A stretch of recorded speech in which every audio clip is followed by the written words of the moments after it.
જય શ્રી કૃષ્ણ. સર્વ વૈષ્ણવોને મારા ભગવદ સ્મરણ.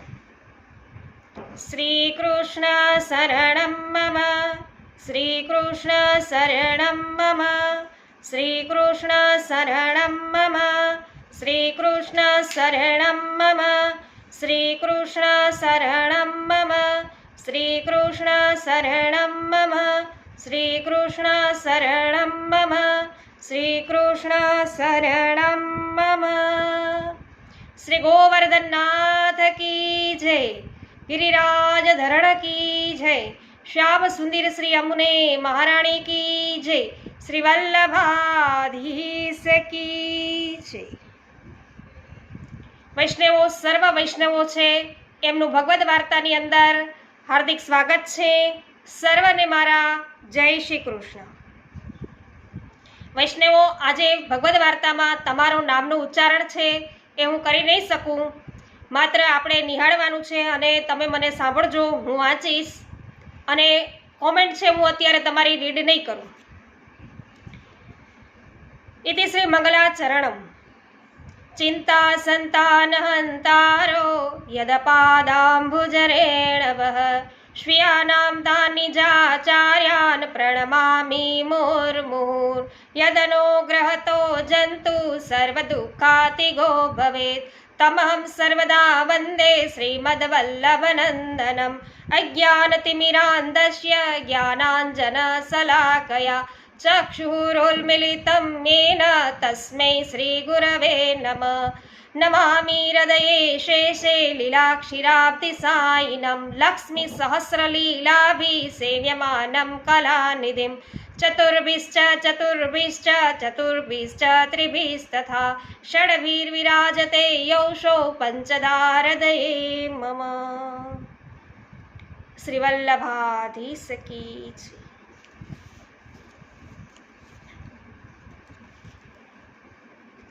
પુષ્ટિમાર્ગીય વ્યવહારિક નિયમો એટલે કે પ્રોટોકોલ્સ છે, એના વિશે વાત કરીએ વૈષ્ણવો.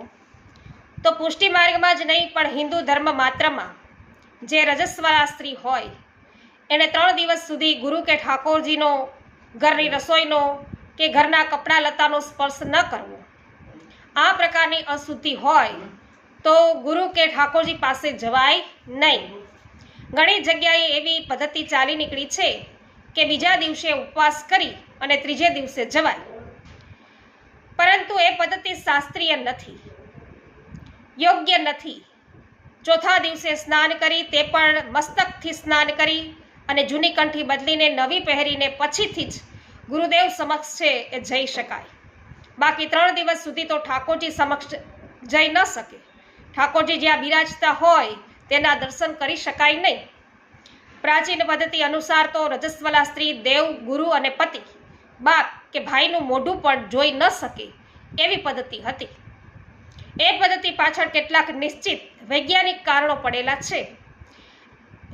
એ કારણો છે મોટે ભાગે મનોવિજ્ઞાન અને ગર્ભવિજ્ઞાન સાથે સંબંધ ધરાવનારા છે. પણ અત્યારે આપણે પુષ્ટિમાર્ગીય પ્રોટોકોલ્સની વાત કરી રહ્યા છીએ, તો આ પ્રોટોકોલ્સની વાત છે. સાયન્સનો આ વિષય અત્યારે નથી લેતા. અને હજુ પણ સૂતકી લોકો હોય એમને ક્યારે દર્શનનો શું પ્રકાર છે, ઠાકોરજીની સેવાનો શું પ્રકાર છે, દર્શનનો શું પ્રકાર છે, એ નિયમો છે આપણે આવતીકાલે જાણીશું. શ્રી વલ્લભાધીશ કી જય.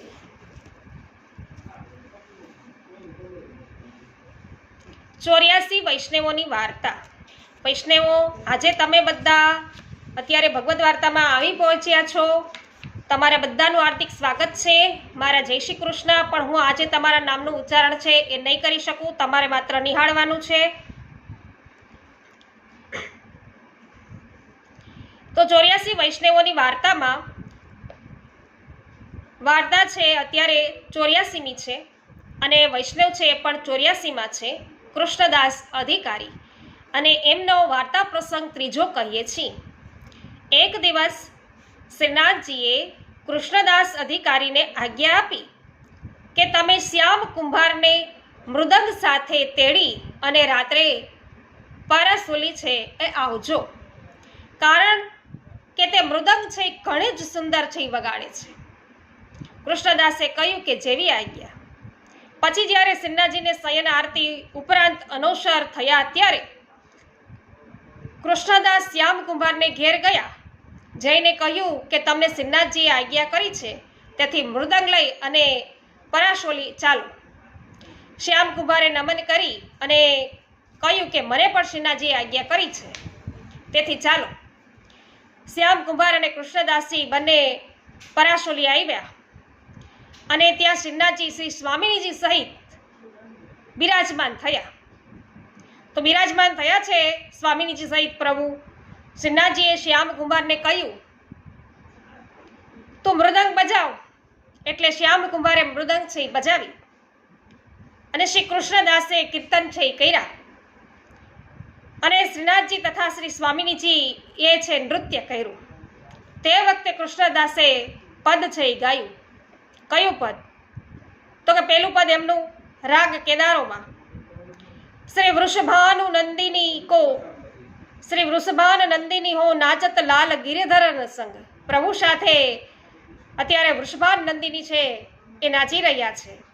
લાગ ડાટ સુપરિત સુરપ તિરપ રાગ રંગ રાખ્યો, જપ તાલ મિલ્યો રાગ કેદારો, સપ્ત સુરન અવધરવર સુધર તાન ગાન રંગ રાખ્યો, પાય મુખ સુરત સિદ્ધ ભરત કામ વિવિધ રિદ્ધ, અભિયન દલ સત સુહાગ હુલાસ રંગ રાખ્યો, વનિતા સત યુત કો પિય નિરખી, સખ્ત સઘન ચંદ્ર બલિહારી કૃષ્ણદાસ સુધર રંગ રાખ્યો.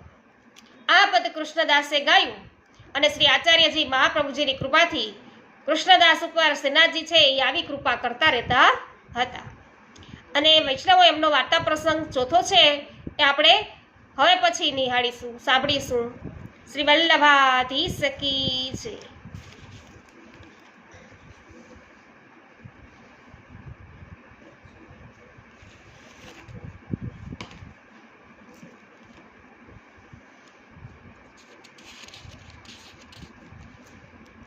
ષોડશ ગ્રંથનું આચમન. તો વૈષ્ણવો આપણે ગઈકાલે જોયું કે શ્રી મહાપ્રભુજી છે યમનાષ્ટકના 7મા શ્લોકની અંદર આપણને સુંદર રીતે છણાવટથી સુંદર ઊંડાણથી આપણને સમજાવ્યું અને હવે 8મા શ્લોકની અંદર શ્રી મહાપ્રભુજી છે એ યમુનાજી છે એના ગુણગાન કઈ રીતે ગાઈ રહ્યા છીએ એ આપણે જોઈએ. તો જગતના મહાત્મયી લોકોની નજરમાં શ્રી ગંગાજી અને શ્રી લક્ષ્મીજી સૌથી મહાન છે, પરંતુ તે હકીકત શ્રી ગંગાજી અને શ્રી લક્ષ્મીજી કરતાંય શ્રી યમુનાજી તો મહાન છે. 5મા અને 7મા શ્લોકમાં આ વાત છે ગંગાજી સાથેની યમુનાજીની સરખામણીમાં શ્રી મહાપ્રભુજી બતાવી. ગંગાજીનો પુષ્ટિ ભક્તિનો અધિકાર જ ન હતો, છતાં યમુનાજીએ ગંગાજીને પુષ્ટિ ભક્તિનું છે દાન કર્યું. ભગવાનને અપ્રિય હતા તે પ્રિય કર્યા છે અને પુષ્ટિ સિદ્ધિ આપવાનું તેમને છે સામર્થ્ય પણ આપ્યું. આમ નિતાંત છે એ શ્રી યમુનાજી ગંગાજીથી છે ઘણા મહાન છે. બંને બેની છે સરખામણી થાય જ નહીં. સરખામણી છે એ છે નહીં જ, એમ સરખામણી થાય જ નહીં. 5મા શ્લોકમાં શ્રી મહાપ્રભુજી એવી આજ્ઞા કરી હતી કે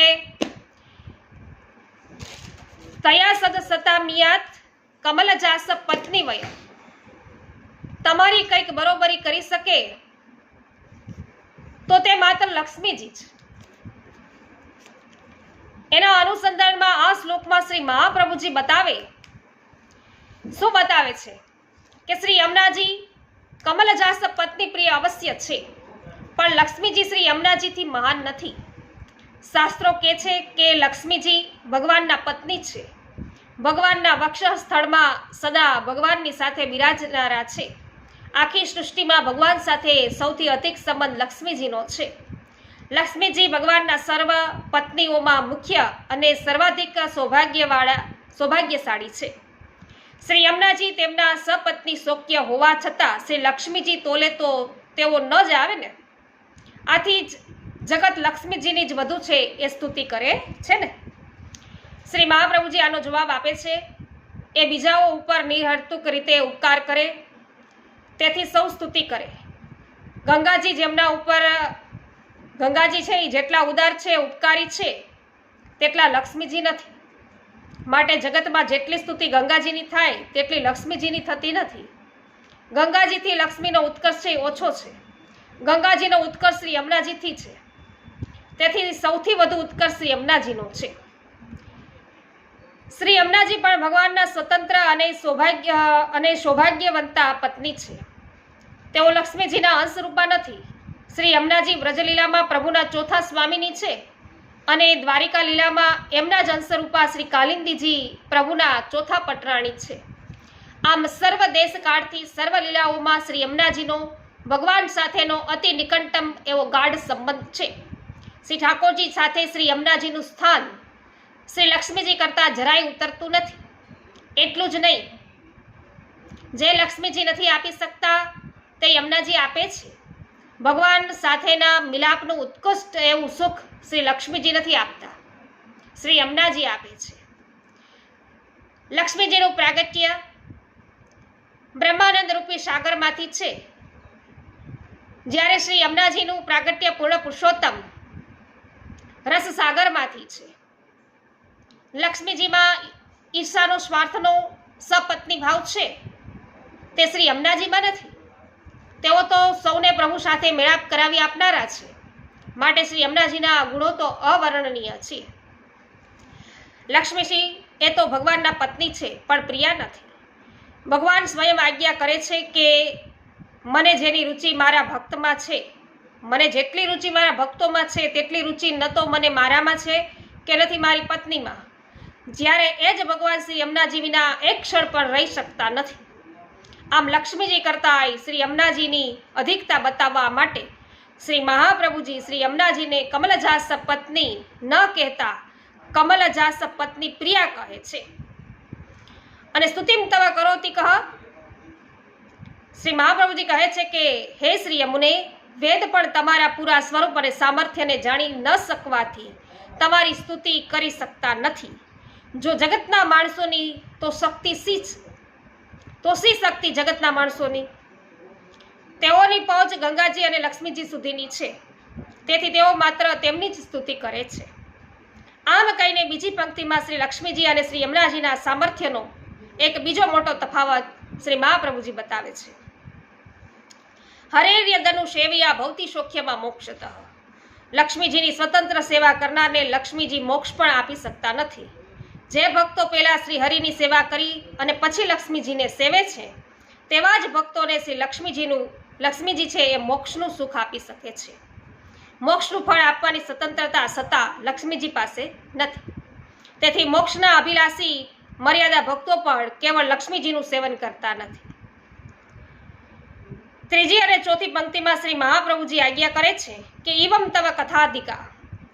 હવે હું જે કથા કહી રહ્યો છું તે કથા લક્ષ્મીજીની કથાથી અધિક છે. સકલ ગોપિકા સંગમ સ્મર શ્રમજ લાણુભી સકલ ગાત્ર જય સંગમ. શ્રી ઠાકોરજીએ સકલ ગોપિકાઓ સાથે શ્રી યમુના પુલીન પર રાસાદી લીલાઓ કર્યા બાદ એ સર્વ ગોપિકાઓ સાથે શ્રી યમુના જળમાં જલવિહાર કર્યો. રાસાદી લીલાઓમાં શ્રી ઠાકોરજી સહિત સૌના શ્રી અંગમાંથી દિવ્ય આનંદ રસના બિંદુઓ છે, રસકણો છે, રોમે રોમમાં પ્રગટ થયા. એ પ્રગટ થયા હતા. આ રસકણો એટલે સ્મર શ્રમજ લાણુભી. શ્રી ઠાકોરજીનું શ્રી અંગ લૌકિક નથી, તે આનંદ રસ ઘન છે. બરફ ઘન સ્વરૂપે હોય પણ પીગળે ત્યારે જળ સ્વરૂપ બને. તેમ સર્વ કલાયુક્ત શ્રી કૃષ્ણ સર્વ ગોપિકાઓને અંગ સંગનું સુખ આપતા તેમના દિવ્ય સંગમથી આનંદ ઘન હતા અને તે આનંદ રસરૂપ બન્યા. આ પ્રભુનો દિવ્ય આનંદ રસ કણો રૂપે શ્રી યમુનાજીને પ્રાપ્ત થયો. શ્રી યમુના જળમાં આ રસકણો મિશ્રિત થયા. તેથી જે શ્રી યમુનાજી અત્યાર સુધી સ્વામીની સ્વરૂપે તનુનત્વ આપી પ્રભુનો મેળાપ કરાવનારા હતા, એ શ્રી યમુનાજીનું જળ પણ આનંદ રસના મિશ્રણથી ભગવત સ્વરૂપ થઈ ગયું. તેનું પાન સેવન અને તેમની નિકટ વાસ કરનારને જળ સ્વરૂપા શ્રી યમુનાજીનું અલૌકિકતાનું દાન છે એ યમુનાજી કરે છે. લક્ષ્મીજી તો તેમના આદિદૈવિક સ્વરૂપે પણ આ દાન નથી આપી શકતા. એમના આદિભૌતિક સ્વરૂપની તો વાત જ ક્યાં. આદિ ભૌતિક લક્ષ્મી તો જીવ છે એના મન બુદ્ધિ ઇન્દ્રિયોમાં ભોગ જગાડી જીવને ભગવાનથી દૂર ભગાડે છે. વૈષ્ણવો, અત્યારે બધા તમે ભગવદ્ વાર્તામાં લાઈવ છો, એ બધાનું હાર્દિક સ્વાગત છે. બધા જ ને મારા જય શ્રી કૃષ્ણ. તો આમ શ્રી યમુનાજી સર્વોપરી છે. ગંગાજી અને લક્ષ્મીજીથી તો મહાન છે જ, ભગવાનથી એ મહાન ભાસે છે. કારણ ભગવાન જે નથી આપી શકતા તે શ્રી યમુનાજી સહજમાં આપે છે અને ભગવાન પાસે અપાવે પણ છે. કહેવાનો અર્થ એમ છે કે આ પિતા તો પિતા જ છે. વૈષ્ણવ, એ તો પિતા તો સમર્થવાન છે જ, પણ માતાના અધિક ગુણ શું કામ ગાઈએ છીએ કે માતા જે બાળકને આપી શકે છે એ પિતા નથી આપી શકતા, અને પાછા માતા એવી છે કે પિતા પાસે પણ અપાવડાવે છે. તો અહીંયા એ વાત થઈ. કાંઈ પણ જોઈતું હોય તો માતાને બાળક કહે, પોતે ના આપી શકે તો પણ પોતાના પતિને મનાવીને એમની પાસે બાળકને અપાવે. તો આવા શ્રી યમુનાજી છે, જીવ છે, યમુનાજીની જીવ છે એ કેટલી સ્તુતિ કરે. આ શ્લોકમાં શ્રી યમુનાજીનું 8મું ઐશ્વર્ય બતાવ્યું. સ્મર શ્રમ જલાણુ બી સકલ શ્રમ જલનું જે દુર્લભ દાન છે એ આપનારા છે. આ 8 શ્લોકથી શ્રી મહાપ્રભુજીએ શ્રી યમુનાજીના 8 અલૌકિક ઐશ્વર્યનું નિરૂપણ કર્યું. સાથે સાથે તેમના પ્રાગટ્ય, ત્રણેય સ્વરૂપો, લીલા, ગુણ, નામ અને સામર્થ્ય સમજાવ્યા. ગંગાજી, લક્ષ્મીજી અને ભગવાન સાથે તેમની તુલના કરી અને તેમની સર્વોપરિતા છે એ સિદ્ધ કરી. આ દ્વારા શ્રી મહાપ્રભુજીએ આપણા દિલ દિમાગમાં શ્રી યમુનાજીનું મહાત્મ્ય છે એ સુદૃઢ કરી તેમના પ્રત્યે આપણો સ્નેહ છે એ સુદૃઢ અને સર્વથી અધિક કર્યો. આપણને શ્રી યમુનાજીનું છે યમુનાજીની ભક્તિનું દાન કર્યું. શ્રી મહાપ્રભુજીએ આપણને યમુનાજીની ભક્તિનું દાન કર્યું. શ્રી યમુનાજીના સેવા સ્મરણ અને ગુણગાન માટે આપણને તત્પર કર્યા. આપણા હૃદયમાં અને આંખોમાં શ્રી યમુનાજીનું દિવ્ય નયનાભિરામ મનોહર સ્વરૂપ પધરાવી આપ્યું. અને હવે આપ 9મા અંતિમ શ્લોકમાં મહાત્મયી જીવોને આ પાઠનું ફળ બતાવે છે અને આ સ્ત્રોતનો પાઠ છે એ કેવી રીતે કરવો તે પણ આપ બતાવે છે, જે આપણે આવતીકાલે નિહાળીશું. શ્યામ સુંદર શ્રી યમુને મહારાણી કી જય.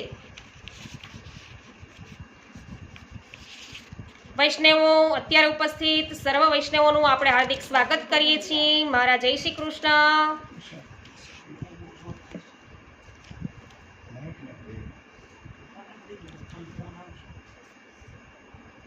શ્રી ગુસાઈજી પરમ દયાલ કી જય. 252 ભગવદીઓની વાર્તા, 252 વૈષ્ણવોની વાર્તા. અને વૈષ્ણવો એમાં 252 વૈષ્ણવોની વાર્તામાં આપણે લોકોએ ગઈકાલે છે એક બ્રાહ્મણ જે ગંગાજીને કાંઠે રહેતા હતા એમને વાર્તા પ્રસંગ છે એ થોડોક સાંભળેલો છે, અને હવે અત્યારે એમનો ભાવ પ્રકાશ છે આપણને કહી આપું. કેમ કે સ્વપ્નમાં એમને ચાંડાલનો સ્પર્શ છે એ થાય છે અને મૃત્યુદોષ પણ થાય છે, તેથી છોવાઈ ગયો. આ માર્ગમાં ભાવના મુખ્ય છે અને ભાવના માત્રથી વૈષ્ણવ છે એ છોવાઈ જાય છે. ધર્મ આવી બારીક ગતિ છે ધર્મની, તેથી સેવા સ્મરણ વેળા એ વૈષ્ણવે વ્રજ ભક્તોની અનેક લીલાની ભાવના છે એ કરવી. તેથી હૃદય શુદ્ધ થાય છે અને ભાવની એ સિદ્ધિ થાય છે. તો ભાવનો આવો પદાર્થ છે. તો એ વૈષ્ણવ છે એ ઘરમાં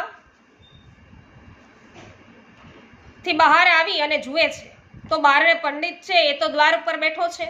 તે પૂછે છે કે પંડિતજી, આજે તમે સ્નાન નથી કર્યું? એ શું છે?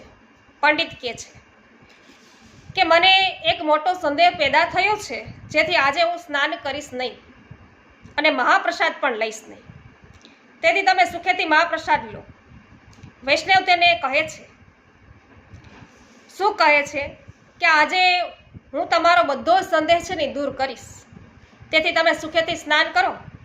સંદેહ છે એની તે શું વાત છે? પછી પંડિત અને વૈષ્ણવ બંને ગંગા સ્નાન માટે જાય છે.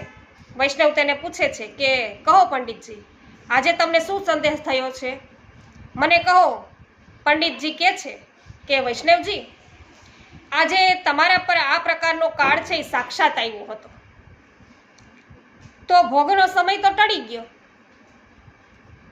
કાળ આવવાનો તો એ સમય તો વયો ગયો. તેથી હવે હું વિચારું છું કે મારું જ્ઞાન શું કામ આવું, મારું જ્ઞાન છે એ તો શું નકામું ગયું? મારું જ્ઞાન તો આવું કહેતું હતું કે તમારા ઉપર આવો કાળ આવવાનો છે. હું મોટો પંડિત છું, દેશ પરદેશના પંડિતોને વાદ કરીને પરાસ્ત કર્યા છે. એ બધું શું વ્યર્થ ગયું? બધું વ્યર્થ ગયું છે. તેથી મને આ સંદેહ છે. તો વૈષ્ણવનો પ્રારબ્ધ દોષ સ્વપ્નમાં જ દૂર થાય છે વૈષ્ણવ, અને ઉની આંચ એને આવતી નથી. એથી પહેલા પંડિત બ્રાહ્મણને પોતાનું જ્ઞાન અને દેશ પરદેશના પંડિતોને વાદ કરીને પરાસ્ત કર્યા, એ શું વ્યર્થ ગયું? એવો સંદેહ એને થાય છે. વૈષ્ણવ ત્યારે તેને કહે છે કે મારો બધો ભોગ તો થઈ ગયો. શ્રી ઠાકોરજીની આ બધી અવસ્થા થઈ, જાગીને મારી સ્ત્રીને બધી વાત મેં કરી. એણે કહ્યું કે તમારો પ્રારબ્ધ ભોગ હતો એ તો શ્રી ઠાકોરજીએ દૂર કર્યો, તેથી હવે હું સ્નાનાર્થે આવ્યો છું. પછી બંને ગંગા સ્નાન કરી અને મહાપ્રસાદ લે છે. પછી પંડિત વિચારે છે કે આને સાક્ષાત ભોગ હતો, જે સહેજાઈમાં નિવૃત્ત થઈ ગયો, એ કઈ રીતે નિવૃત્ત થયો? તેથી એને લાગે છે કે એના સ્વામી બળવાન છે, એના ભગવાન છે એ બળવાન છે. લાગે છે કે વૈષ્ણવ છે એ વૈષ્ણવ ધર્મના જેવો બીજો કોઈ ધર્મ નથી. બીજે દિવસે પંડિત તેને કહે છે કે તમે મને નામ આપો, તમારા ધર્મના પ્રણાલિકા, પરિપાટી, રીત બધી મને કહો. વૈષ્ણવ તેને કહે છે કે અમારા ગુરુ તો શ્રી ગુસાઈજી છે, તેઓ પોતે દ્વારિકા પધાર્યા છે. 5 મહિનામાં તેઓ શ્રી ગોકુળ પધારશે, ત્યારે તેમની પાસે જઈ અને તમે સેવક થજો. પંડિત કહે છે કે એ માટે દિવસ ઘણા જોઈએ, એટલામાં મારો દેહ છૂટી જાય તો હું આવો ને આવો જ રહી જાઉં. તેથી તમે મને નામ આપો. વૈષ્ણવ તેને કહે છે કે તમે તો મોટા છો, મોટા પંડિત બ્રાહ્મણ છો, તેથી મારાથી નામ અપાય નહીં. એની વાત તો કદીએ ન થાય. એની વાત છે એ તો કદીએ ન થાય એવું કહ્યું.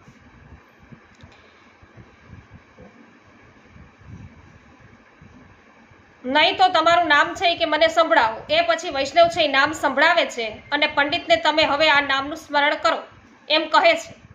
તો વૈષ્ણવ બ્રાહ્મણના સ્વામી છે એ બળવાન છે, વૈષ્ણવ ધર્મના જેવો બીજો કોઈ ધર્મ નથી એમ પંડિત બ્રાહ્મણને લાગે છે. તેથી તે પોતાનું નામ છે, પોતાને નામ આપવા વૈષ્ણવને કહે છે. પંડિત મોટા હોય, વૈષ્ણવ એ વાતનો ઇનકાર કરે છે. છેવટે પંડિત તેને સ્વઘાતનો છે એ ડારો દે છે અને જેથી તે તેને નામ સંભળાવે છે. અહીં મુખ્ય મુદ્દો વૈષ્ણવ ધર્મના મહાત્મ્યનો દર્શાવ્યો છે. બીજી એક વાત એ પણ જણાય છે કે આ મનખા દેહનો કોઈ ભરોસો નથી, તે તો ક્ષણ ભંગુર છે. તેથી ક્ષણે શુભ છે વિચાર આવે તે જ ક્ષણે એ જ ઘડીએ તેનો અમલ કરવો જોઈએ. પછી પંડિત તેને કહે છે કે હવે તમારા ઘરની કંઈક ટહેલ મને આપો. વૈષ્ણવ કહે છે કે ભલે, તમે આજથી આ ગાય માટે ઘાસ ખોદીને તમે લાવ્યા કરો. પંડિત ઘાસ છે એ ખોદવા જાય છે અને વૈષ્ણવ ભિક્ષા માગવા જાય છે. વૈષ્ણવ ઘરે આવે ત્યારે પંડિત તેને મારી પાસે એક વસ્તુ છે જે હું તમને આપું છું. વૈષ્ણવ તેને એ વસ્તુ છે એમ પૂછે છે. ત્યારે પંડિત તેને પેલો મણી આપે છે. વૈષ્ણવ તેને પૂછે છે કે આ મણીથી શું થાય? આમ તે 3 વાર પૂછે છે. પંડિત તેને આપ્યો એમ 3 વાર કહે છે. વૈષ્ણવ તે લઈ અને ગંગાજીમાં ફેંકી દે છે. પંડિત છે એ લડવા લાગે છે અને મણી પાછો આપવા અને ખૂબ એને કષ્ટે છે. એ પોતે મળ્યો હોવાનું, તેમજ તમે તો ક્ષણમાં ગંગાજીમાં નાખી દીધો, માટે એ મને આ પાછો આપો, નહીં તો હું તમારા માથે છે એ મરીશ એમ કહે છે. વૈષ્ણવ તેને પૂછે છે કે આ મણી તમારે શું કામમાં આવે છે? એ મારા મણીથી સોનું થાય છે એમ કહે છે. વૈષ્ણવના આંગણે એક શિલા છે જે તે પંડિતને દેખાડે છે. વૈષ્ણવ આ પંડિતને દેખાડે છે કે જે એના આંગણે એક શિલા છે એ દેખાડે છે અને કહે છે કે આ પથ્થર પર લોખંડ ઘસી જુઓ, એનાથી લોહું છે, લોહનું સુવર્ણ થાય છે. એનાથી સુવર્ણ થાય તો એ પથ્થર છે એ તમે લઈ જાજો. વૈષ્ણવ નિર્લોભી છે, સંતોષરૂપી ધન તેની પાસે છે, તેથી તે રોજ છે એ ખપજોગી ભિક્ષા માગી લાવે છે અને સંગ્રહ કરતો નથી. બીજી તરફ પેલો પંડિત વિદ્વાન હોવા છતાં તેનામાં લોભ વૃત્તિ છે, તેથી તે વૈષ્ણવે ગંગાજીમાં નાખી દીધેલો મણી છે એ પાછો માંગે છે. પંડિત બ્રાહ્મણ આમ સાચો વૈષ્ણવ નથી, કેમ કે સાચો વૈષ્ણવ તો વડલોભી હોય છે. આમ આ બંને બ્રાહ્મણ એકબીજાથી વિરુદ્ધ ગુણ ધરાવે છે. પંડિત બ્રાહ્મણ પાસે જળપાન માટેનું કમંડળ છે, જેની પડગી લોખંડની છે. તે પથ્થર સાથે પડગી છે એ લગાડે છે ત્યારે તે સોનાની થાય છે. વૈષ્ણવ તેને કહે છે કે ગંગાજીના કિનારે જેટલા કાંકરા પડ્યા છે એ કંકર નથી, એ તો બધાય મણી જ છે. તેથી તમારો ઈચ્છિત મણી લઈ લ્યો. પંડિત સ્વગત કહે છે કે આનો ધર્મ તો અસાધારણ છે. એ વૈષ્ણવના પગે પડે છે અને કહે છે કે વૈષ્ણવ, હું તો અપરાધી છું, મારો અપરાધ છે એ ક્ષમા કરો. પછી પંડિત બહાર આવે છે અને વૈષ્ણવ કોઈ મોટા મહાપુરુષ છે, એનો ધર્મ પણ સૌથી મહાન છે, એના સ્વામી બરાબર કોઈ નથી, એવું એમને જ્ઞાન તેને થાય છે. પછી તો તે ત્યાં જ રહે છે અને ત્યાંથી એ ગોકુળ આવે છે અને શ્રી ગુસાઈજીને સાષ્ટાંગ દંડવત કરે છે. અને પછી નિવેદન કર્યું એ પંડિત શ્રી ગુસાઈજીને કૃપાપાત્ર છે, ગુસાઈજીનો કૃપાપાત્ર ભગવદીય થયું. તો અહીં ગંગા મૈયાનું અને તેમના કિનારે પડેલા કાંકરાનું મહત્વ છતું થઈ જાય છે. અને પંડિતજીને તેની ભૂલ છે એ પણ સમજાઈ જાય છે અને વૈષ્ણવની ક્ષમા તે યાચે છે. વૈષ્ણવ ધર્મ તો સર્વથી મહાન છે, સૌથી મહાન છે, એના સ્વામીની બરાબર કોઈ નથી, એવો ભાવ અહીં એને થાય છે. આ વાર્તાનો આશય એ છે કે લૌકિક વ્યવહાર છે સર્વ તુચ્છ કરી જાણવા અને ઠાકોરજીને જ સર્વસ્વ કરી જાણવા, તો પ્રભુ પોતાના જનનું કષ્ટ પ્રારબ્ધ સહજમાં જ ભોગડાવી લે છે અને આનો અનુગ્રહ કરે છે આવા પ્રકારનો. તો વૈષ્ણવના સંઘનો એવો પ્રતાપ છે કે પેલો પંડિત બ્રાહ્મણ પણ શ્રી ગુસાઈજીનો કૃપાપાત્ર સેવક થયો. આ વૈષ્ણવ બ્રાહ્મણ શ્રી ગુસાઈજીનો આવો કૃપાપાત્ર ભગવદીય હતો. તેથી એની વાર્તા ક્યાં સુધી કહેવી? શ્રી ગુસાઈજી પરમ દયાલ કી જય.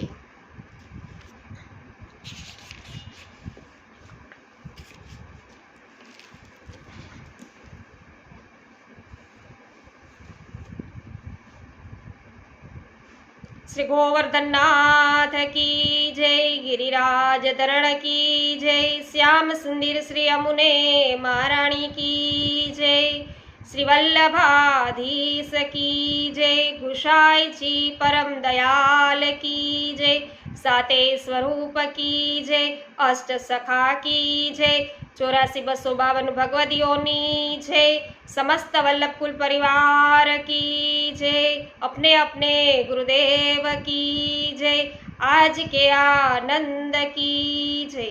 देसी परदेसी सर्व वैष्णवों ने मारा जय श्री कृष्ण.